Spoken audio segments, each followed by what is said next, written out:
तोरे संग बंधे मैया डोरी काबान मैया मारे वो मैया के ये दिए ना लागोरी जिया मोर बारे वो मैया के ये दिए ना लागोरी जिया मोर बारे वो।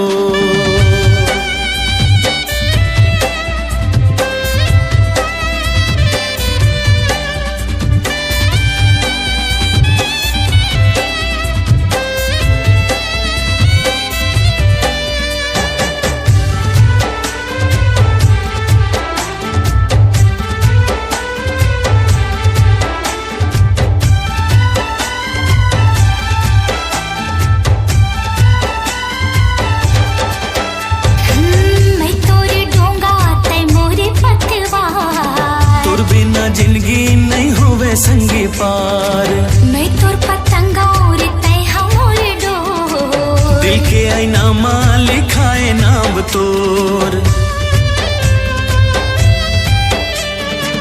मैं तोरे डोगा तै मोरे पतवा तोर बिना जिंदगी नहीं होवे संगी पार मैं तोर पतंगा और तै हमर डोर दिल के आईना मां लिखाए नाम तोर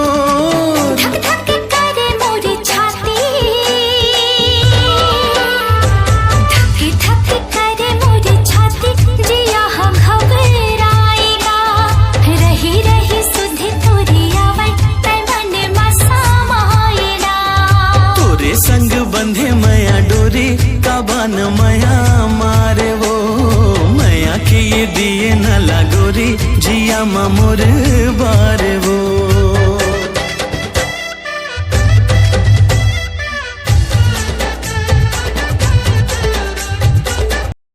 छत्तीसगढ़ी के हर नया फिल्म के अपडेट जाने बर हमन के चैनल सब्सक्राइब जरूर करिए। छत्तीसगढ़ी के हर नया फिल्म के जानकारी आप मन सबसे पहले हमन के चैनल में मिलथे।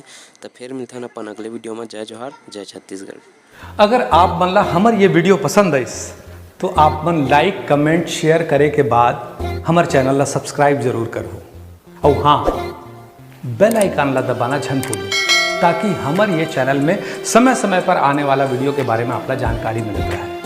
तो देखत रहो।